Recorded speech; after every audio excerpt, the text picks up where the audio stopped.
parole de Dieu. Dieu puisse bénir sa parole, nous faire du bien encore ce matin. Donc, j'ai dit que on va continuer le message. Vous savez, on a commencé une série avec le corps, l'âme et l'esprit. On a vu dans 1 Thessaloniciens 5, 23 qu'on est composé de 3 parties. Le corps est juste l'enveloppe, l'âme où se trouvent les émotions, le caractère, les pensées et aussi l'esprit. Et on a vu aussi que Jésus a donné un message qu'il faut naître de nouveau.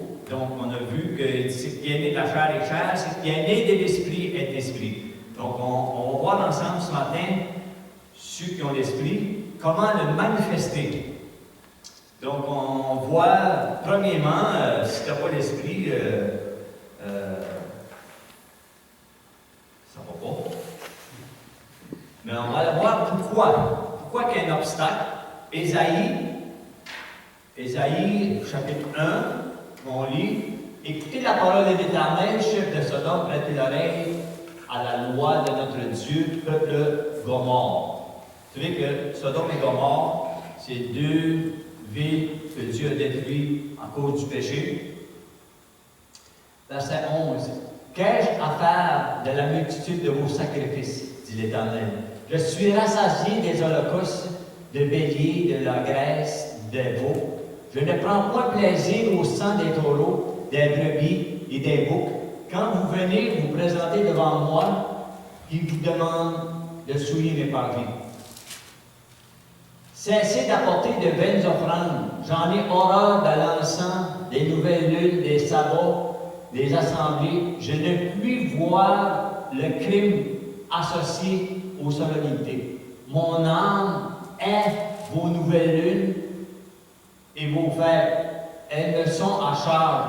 Je suis las de les supporter.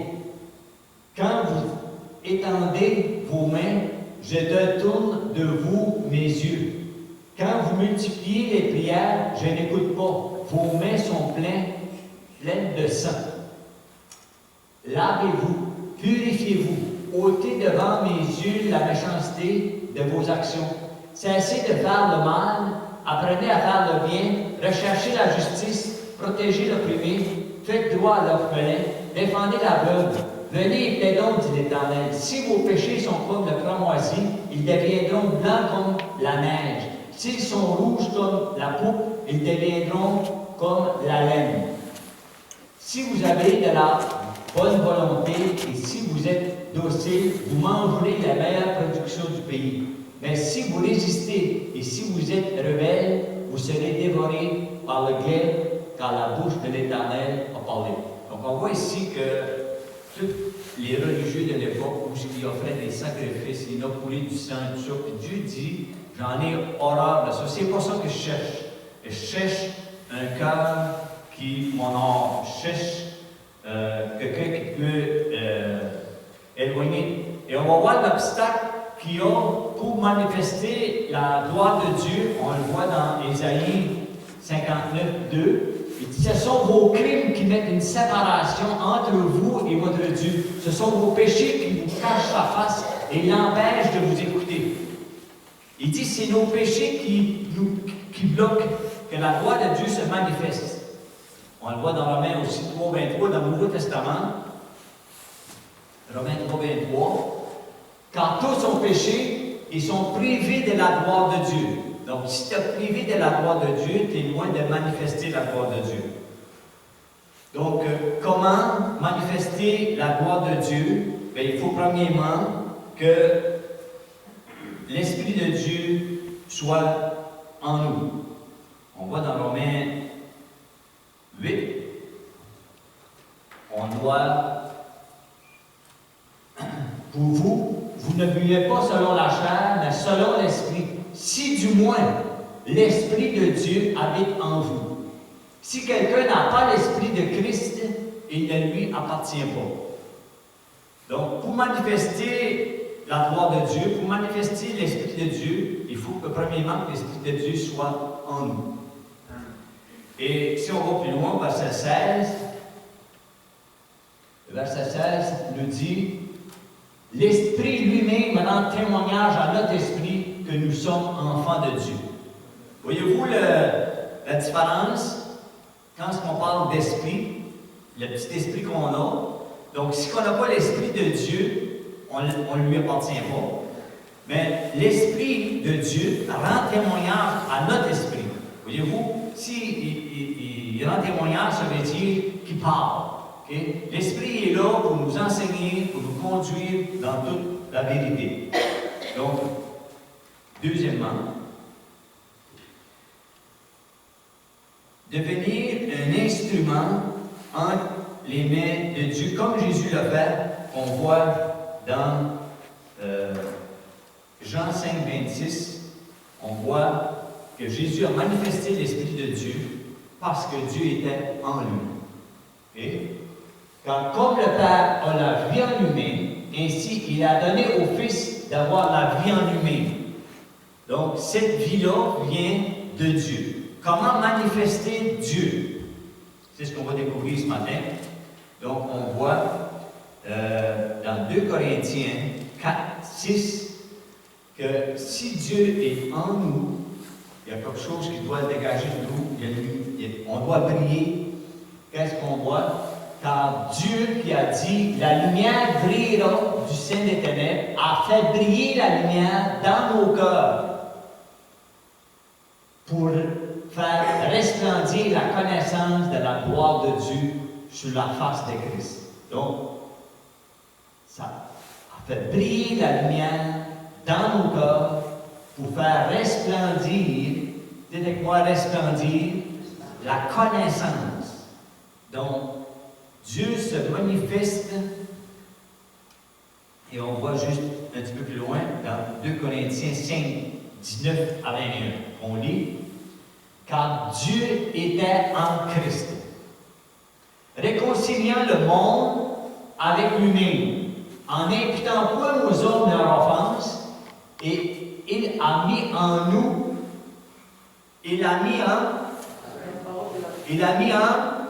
en nous la parole de la réconciliation. Nous faisons donc fonction d'ambassadeurs pour Christ, comme si Dieu exhortait par nous, dites avec moi, par nous. Nous vous en supplions, au nom de Christ, soyez réconciliés avec Dieu. Donc, on a vu que le péché, qu'est-ce qu'il a fait? C'est qu'il nous a privé de la gloire de Dieu. Okay? Christ est venu nous réconcilier avec Dieu. On va voir que le trou percé de Christ nous emmène à voir la gloire de Dieu, nous donne accès au cœur de Dieu. Dieu voulant, la semaine prochaine, on va voir ensemble un bout de vidéo, un vidéoclip. Okay? Et vous allez voir comment est-ce qu'on peut entrer dans la présence de Dieu grâce à Christ par le sang de l'agneau. Donc, on voit aussi dans Romains 1,9,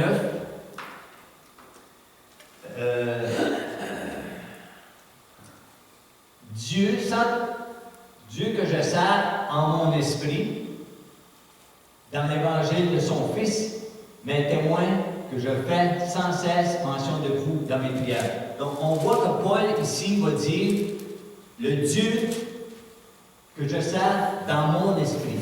Voyez-vous, tu l'as ou tu l'as pas. Donc, si tu veux le manifester, premièrement, il faut que tu le voies. Il faut que tu l'aies, excusez. Deuxièmement, il faut être aussi conscient de sa présence. Si tu n'es pas conscient de sa présence, être conscient de sa présence. La présence de Dieu a besoin d'être là. La Bible dit qu'on est des Bibles lues et vues de tous les hommes. Donc, être conscient de sa présence. Vous savez, Moïse, un jour, Dieu l'appelle pour délivrer le peuple d'Israël qui est esclave en Égypte. Et ça fait 400 ans qu'ils sont dans l'esclavage. Et Dieu dit à Moïse, va délivrer mon peuple. Dieu va lui proposer de lui donner un ange. Et Moïse va refuser ça. Il a dit non. Moi, je n'irai pas avec un ange. Si toi, tu ne viens pas avec moi, moi, je n'irai pas. Christ en nous, l'espérance de la gloire. Christ en nous, être conscient que Dieu habite en nous par la foi en Jésus-Christ. Devrait tout changer. On va voir un autre texte ce matin dans Juge, un homme qu'on appelle Samson. Okay? Samson, on voit dans Juge chapitre 6, et on voit que Samson, Gédéon, excusez. Gédéon, il va jouer un rôle. Vous savez, le peuple de Dieu a toujours eu la misère avec l'idolâtrie, avec les peuples idolâtres qui avaient autour de lui. Souvent, Israël est tombé dans le panneau, puis Dieu a envoyé des châtiments. Dieu est là, présentement. Le peuple d'Israël s'est associé à les dieux Baal, les dieux Astarté, et Dieu dit, pour 7 ans, et après les 7 ans, Dieu va envoyer quelqu'un pour les libérer, et son nom est Gédéon. Donc, les mendiants, les mendianites, sont une armée profonde. Si je ne me trompe pas, c'est, je vais vous dire exact, peu importe, le nom est grand, ok? Et on est ensemble dans Juge chapitre 6. Puis vint l'ange de l'Éternel, et il s'assit sous le térébin d'Ophra, qui appartient à Joas, de la famille d'Abizar. Gédéon, son fils, battait du froment au pressoir pour le mettre à l'abri des mendiants. L'ange de l'Éternel lui apparut et lui dit, l'Éternel est avec toi, vaillant héros. L'Éternel est avec toi, vaillant héros. Allons voir comment est-ce que Gédéon il a pris lui ça. Okay? Gédéon lui dit, « Ah, mon Seigneur, si l'Éternel est avec nous, pourquoi toutes ces choses nous sont-elles arrivées? Et où sont toutes les pratiques que nos pères nous racontent quand ils disent, l'Éternel ne nous a-t-il pas fait monter hors d'Égypte? Maintenant, l'Éternel nous abandonne et il nous livre entre les mains des mendiants. » L'Éternel se tourna vers lui et dit, « Va avec cette force que tu as, et tu délivres Israël de la main des mendiants. » Dieu a une mission accomplie ici envers son peuple. Il appelle Gédéon pour son œuvre. Et c'est Dieu qui va le faire.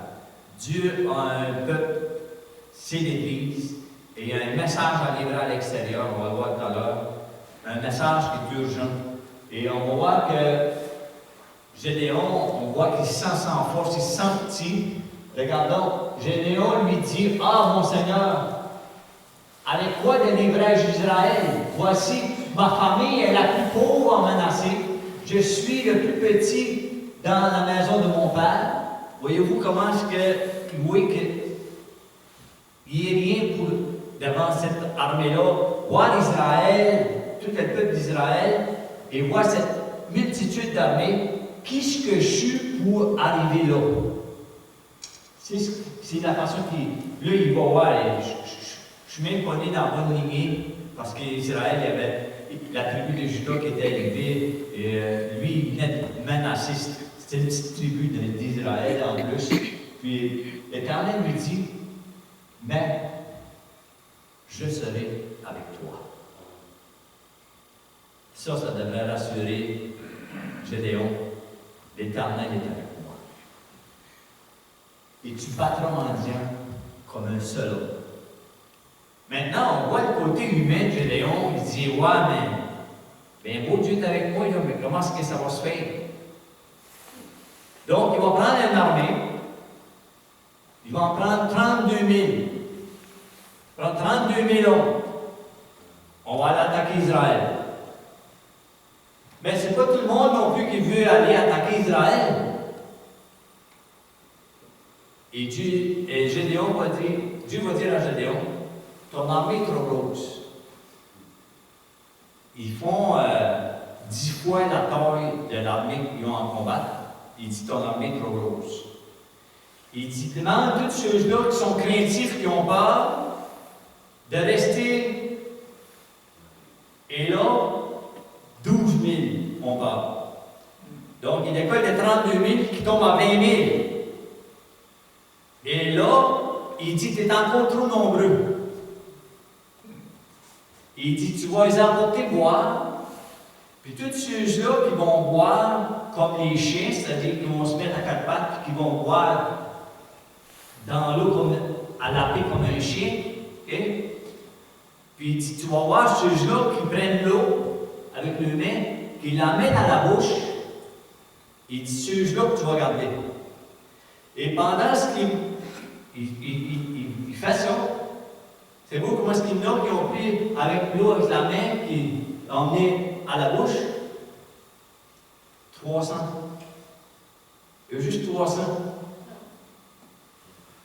Il dit, c'est avec les autres que tu vas aller. Eux, comment? On va le voir, ça s'en vient. Il dit, OK, 300, et une petite remarque, une petite parenthèse ici. Je me dis, pourquoi que Dieu a fait ça comme ça? Pourquoi il dit la façon de choisir? Okay? Qu'est-ce que j'ai entendu? Quelqu'un il dit, ben, ceux-là qui appellent l'eau comme un chien, ils ne voient pas si bien aimé là.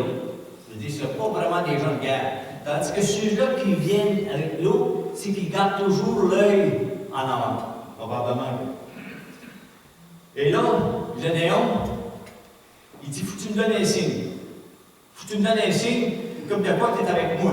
Okay? Il dit là, il dit, je vais mettre une nappe, puis il dit, demain, s'il y a de la rosée sur la nappe, qu'il n'y en a pas ailleurs, ça veut dire que c'est tout. Et c'est ça ce qui est arrivé. Ils ont mis la nappe, et tout ça, vous allez pouvoir lire ça si vous voulez dans Juge chapitre 6, chapitre 7. C'est pas de quoi j'invente. Et c'est ça, le lendemain, il y a de la rosée sur la nappe, puis il n'y en a pas ailleurs. Et là, il n'est pas encore rassasié, il a encore des doutes. On voit son côté humain, n'est-ce pas? Il dit, OK. Un autre, il dit, demain, tu vas faire le contraire. Et il dit, tu vas mettre de la rosée partout, mais tu n'en mettras pas sans nappe. Et c'est ça qui est arrivé. Et là, il dit, OK, c'est ça qui est arrivé. Donc, là, Dieu dit, OK, là, tu es prêt? Tu vas prendre une cruche avec une torche et une trompette. Non, mais où sont les arcs, où sont les flèches, où sont les lances? On va attaquer. Il dit, mec, tu arrives là, tu vas casser les cruches, tu vas sonner la trompette. Et c'est comme ça que Dieu a délivré Israël des Madianites. Ils ont eu peur, ils ont tourné l'épée contre eux autres, ils sont tués entre eux autres, puis les autres, ils ont juste fait de sonner la trompette, casser les cruches, puis Dieu a opéré la victoire. Ils ont fait ça dans l'île. Les autres, ils ont entendu une multitude d'armées. Je ne sais pas comment est-ce que Dieu les a faites. J'aimerais dire là-dessus que quand tu gardes les hommes dans la Bible, c'est ceux qui ont manifesté la gloire de Dieu, c'est qu'ils avaient conscience que Dieu était avec eux. Ils n'ont pas été là avec leur force, ils n'ont pas été là, ils ont été là avec, on voit même David, dans 2 Samuel 5, David devenait de plus en plus grand, et l'Éternel, le Dieu des armées, était avec lui. Qu'est-ce qui a fait que David est devenu grand? Dieu était avec lui. Il allait de gloire en gloire, d'exploit en exploit. Il manifestait la gloire de Dieu parce que Dieu était là.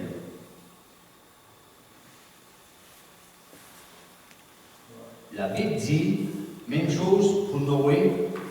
La Bible nous dit que Dieu marchait avec Noé. Être conscient de la présence de Dieu va nous apporter à manifester la présence de Dieu. Voir Dieu agir. 1 Corinthiens 3, 9 dit que nous sommes ouvriers avec Dieu. Dieu a un travail à faire et Dieu a besoin des êtres humains Et Dieu a une Église et il habite en eux. Il veut manifester sa gloire. Car nous sommes ouvriers avec Dieu, vous êtes le champ de Dieu, l'édifice de Dieu. C'est comme, donc, être conscient de la présence de Dieu et d'écouter aussi la voix de Dieu. Quand Dieu nous parle, d'obéir. Quand ce que Dieu a demandé à Abraham, quitte ton pays, quitte ta patrie, va vers le pays, ce que je vais te montrer. Imaginez-vous être à la place d'Abraham. Abraham s'en va, et s'il rencontre quelqu'un en chemin, qui lui demande où est-ce que tu vas, Abraham? Je ne sais pas. Dieu dit d'aller là. Moi, j'ai hâte d'aller au ciel demander à la femme d'Abraham, Sarah, comment est-ce qu'elle est faite pour la convaincre de l'emmener une place qui ne sait même pas lui-même du qu'il va. Mais Dieu était avec lui. Dieu était avec lui. Et partout dans la Bible, on voit ça. Dieu est avec lui. Zacharie 4:9 va nous dire que ce n'est pas par nos forces, ce n'est pas par notre puissance, ce n'est pas par notre éloquence, ce n'est pas par nos titres, ce n'est pas par nos études, ce n'est pas par nous-mêmes. Alors, il me dit, c'est ici la parole que l'Éternel adresse à Zorobabel. Ce n'est ni par la puissance, ni par la force, mais c'est par mon esprit, dit l'Éternel des armées. Par l'Esprit de Dieu en nous, c'est là qu'on va voir les exploits, c'est là qu'on va manifester la gloire de Dieu. Maintenant, l'autre point, pourquoi manifester la présence de Dieu? Pourquoi manifester Dieu?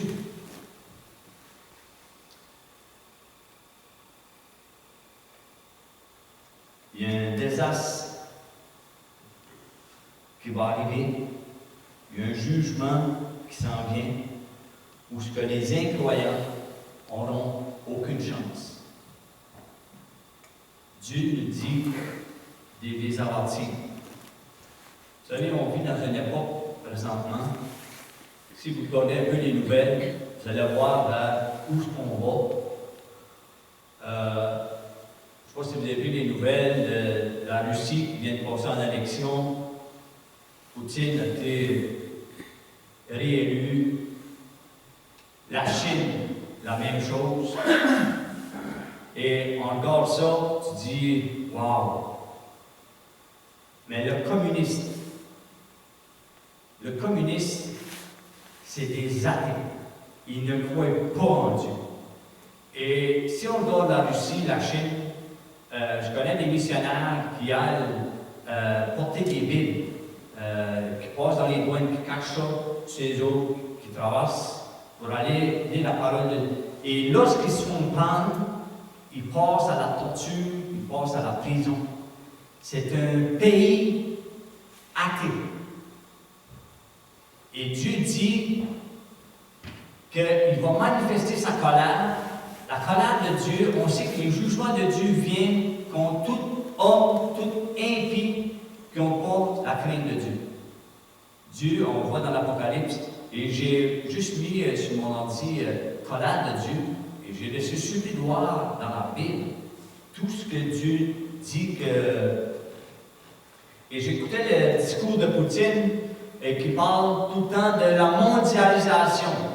C'est un homme qui cherche la gloire, c'est un homme qui cherche la puissance, c'est un homme qui cherche à dominer et à gouverner, mais c'est Dieu qui est souverain, c'est Dieu qui règne. Il va effacer son mur.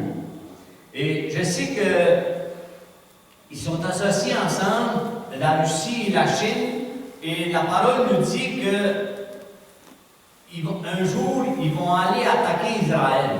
Et Israël, c'est le centre. Quand est-ce qu'il parle du nord, du sud, de l'est à l'ouest, c'est Israël qui est dans le centre de ça.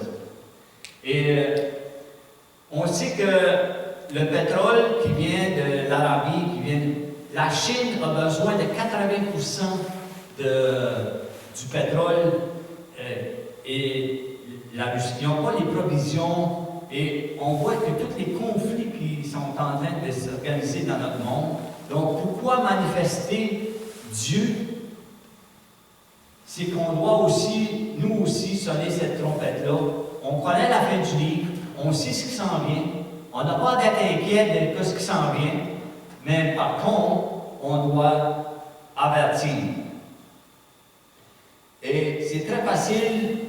Une autre annonce que j'écoutais cette semaine, c'est quand ce que Desjardins, vous savez, les caisses Desjardins, qui se lamentaient qu'il y a des places qu'ils n'avaient pas les guichets. Et là, il y a une annonce qui vient de sortir qui dit, bien, dans 10 ans, il n'y aura plus de guichets. Je ne sais pas si vous avez pris les nouvelles cette semaine. Dans 10 ans, il n'y aura plus de guichets. Il n'y en veut plus de papier. Je dis, hein, on voit la mondiale, on voit que ça s'en va. Dieu dit, et les choses arrivent. Si on n'est pas attentif à ce que Dieu veut de nous, on va passer à côté. Pensez pas qu'on ait des accidents. Il n'y a pas personne ici qui est un accident. Dieu a un plan pour chacun de nous. Dieu a un plan pour chaque homme. La Bible nous dit que Dieu ne veut pas qu'aucun périsse, que tout arrive à la repentance. Que tout vienne au Fils dire, viens me purifier, viens me laver, sauve-moi, transforme-moi, parce qu'on a eu d'Adam et Ève le péché, et on a besoin de cette transformation-là. Mais par contre, quand tu as eu la transformation, pourquoi le manifester? Parce que le monde a besoin d'entendre plus que jamais. On voit tout ce qui se passe dans le monde, on voit la légalisation de toutes sortes de choses qui se passent, tout est permis, on veut éteindre la conscience, mais Dieu dit avertis-les. Pourquoi le manifester? C'est que le monde a besoin de l'entendre. On vit dans un temps où ils ont besoin d'entendre plus que jamais. Vous savez, avec le communisme, on voit que ça s'est répandu partout, même parmi nous. On dit, ouais, mais nous autres, hey, on vote, on a la démocratie.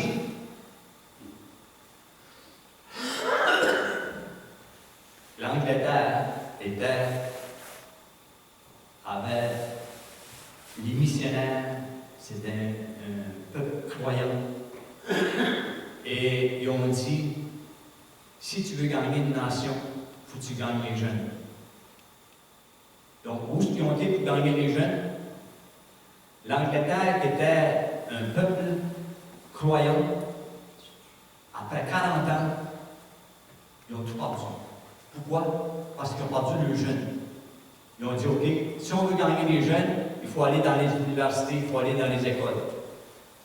Et les jeunes aujourd'hui, on va les enseigner que tout est permis, on va les enseigner que l'avortement, il n'y a rien là, l'homosexualité, il n'y a rien là, il n'y a rien là de fumer du pot, de boire, il n'y a rien là, tout est permis, et il n'y a pas de Dieu.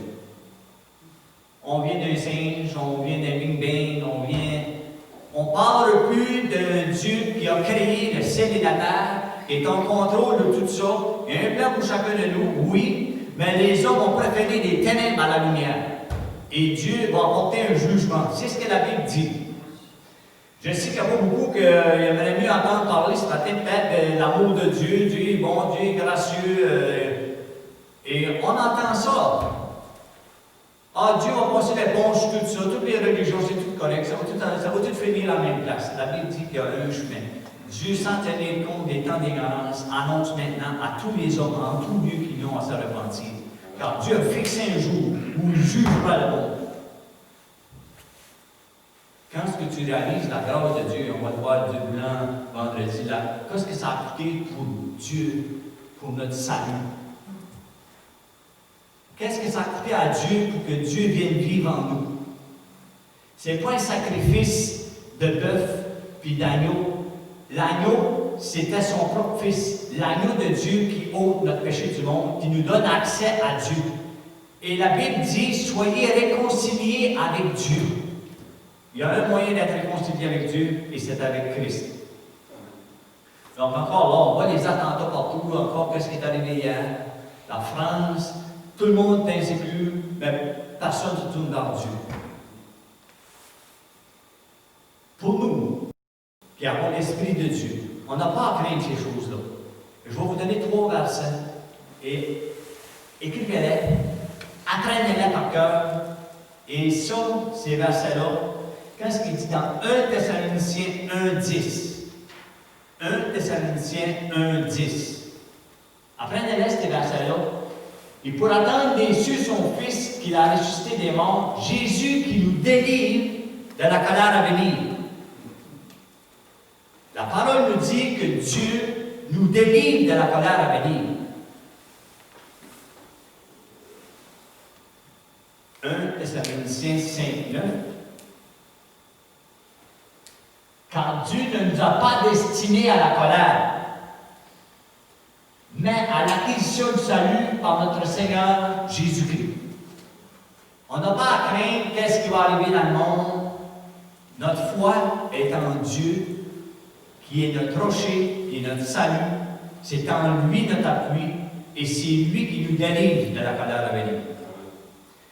Et Apocalypse, Jésus qui va enseigner l'Église, qui va dire, je te garderai, parce que tu as gardé la parole de la persévérance en moi, je te garderai.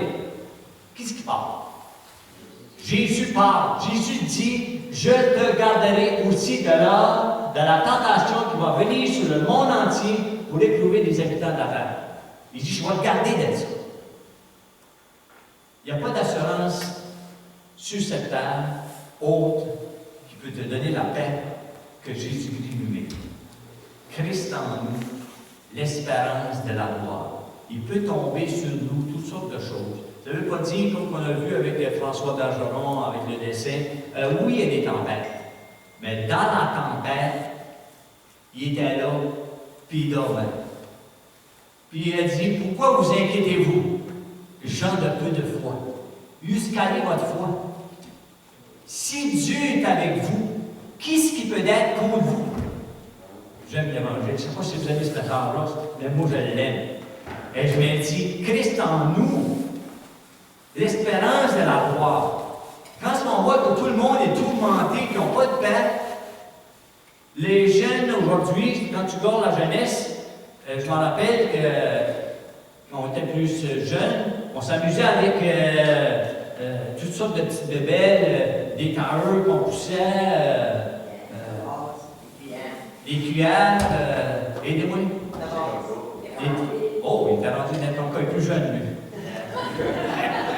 Mais à cette c'est ça, ils ont toutes sortes de bébelles, des 4 roues à gaz, des ci, des ça, des ça.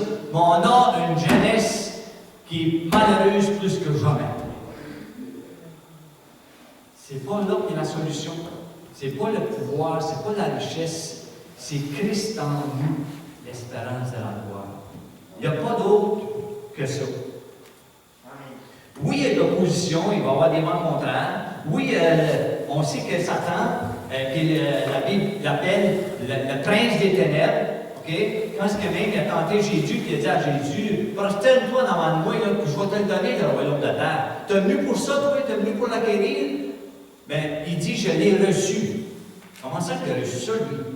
Adam et Ève, dans le jardin, ont ouvert une porte, l'ennemi est rentré, et Satan, sur cette terre, on va voir que lui, qui s'est manifesté dans les hommes lui aussi, qui va faire d'eux des antichrists. On a le visage glacial de Poutine. Okay? Qu'est-ce qui faisait partie du KGB, qui n'a jamais digéré certaines choses, des choses en lui qui le dévorent en dedans, mais il y a une face glaciale.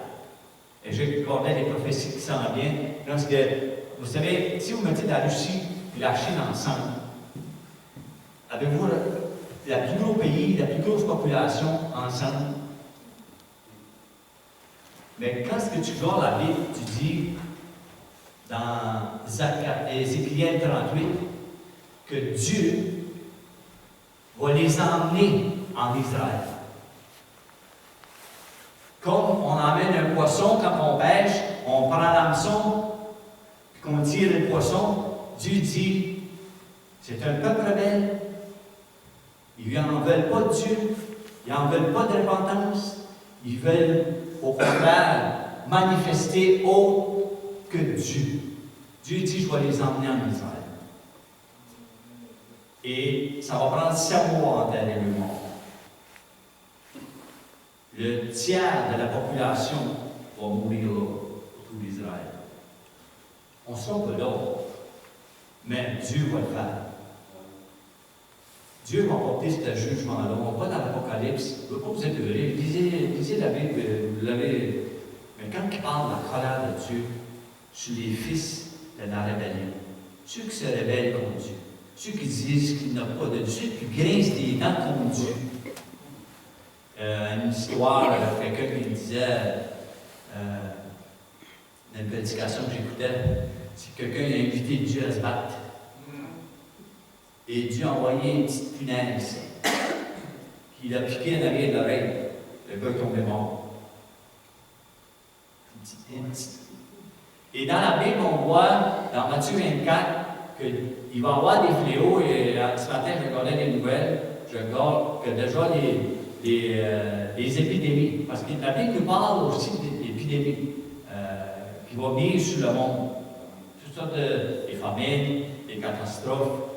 Tout ça, c'est tout prophétisé par Jésus qui nous dit ça dans Matthieu 24. Et là, on voit que, en Vancouver ce matin, des cas de virus, j'ai oublié le nom là, du virus, mais on voit pas. Il dit, vous allez voir ces choses arriver comme on va arriver le printemps. Et je ne sais pas si vous lisez votre Bible, mais vous allez voir à travers la Bible quelle heure on vit. Pourquoi manifester la gloire de Dieu? Pourquoi manifester Dieu? Parce que le monde n'a pas de deuxième chance. Et la parole de Dieu est non négociable. Dieu dit, ce qu'il est écrit, c'est ce qui va arriver. Dieu présente son amour à tout homme. Dieu veut que chacun arrive à la repentance, que chacun arrive au Fils. Mais ceux qui tournent le dos au Fils, ça y est, le problème. Mais pour nous qui sommes sauvés, on est là pour manifester la gloire de Dieu. On est là pour donner, mais si on ne l'a pas, si on... Et je terminerai avec Jean le Baptiste. Vous savez, Jean le Baptiste, la Bible dit que c'est un des plus grands prophètes des prophètes. Jésus a dit, Jean le Baptiste, c'est un des plus grands prophètes.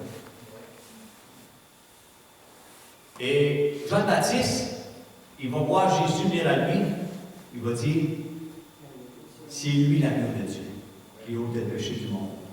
Il dit, il faut que je diminue, puis que lui, il croisse. Et Jean le Baptiste baptisait dans le Jourdain, il prêchait à la repentance, il n'avait pas peur de confronter les rois, les princesses, il prêchait.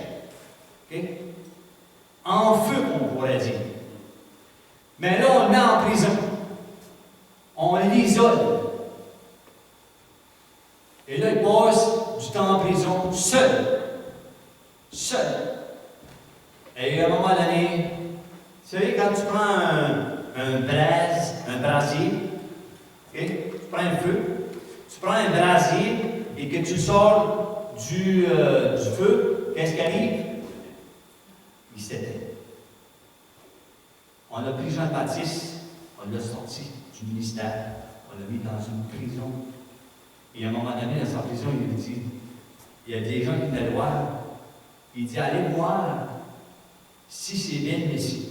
Voyez-vous, le doute a commencé à naître dans Jean-Baptiste. Et les disciples de Jean-Baptiste sont venus voir Jésus, puis il a fait cette demande. Il dit, Jean-Baptiste demande si tu es vraiment le Messie. Jésus va y répondre, allez dire à Jean-Baptiste que les aveugles voient, que les voitures marchent, les gens sont guéris, les morts ressuscitent. Allez dire à Jean. Quelle leçon pour nous, lorsqu'on veut vivre seul dans l'isolation, lorsqu'on veut s'éloigner.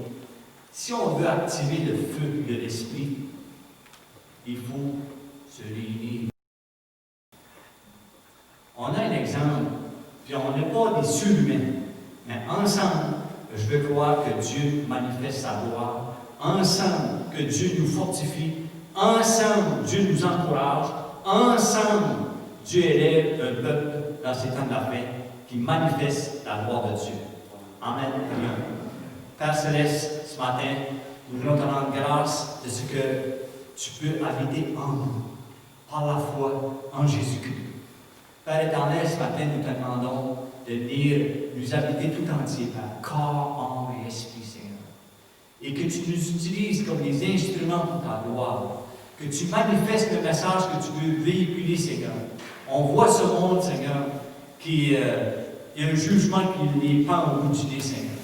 C'est à nous, Seigneur, de les avertir, Seigneur. Mais cette tâche est tellement immense. Et qui sommes-nous? On peut se comparer aussi avec Jérémie, qui dit, qui sommes-nous? Qui suis-je? Père Céleste, nous t'offrons ce matin nos faiblesses, nos peurs, nos craintes, nos tremblements.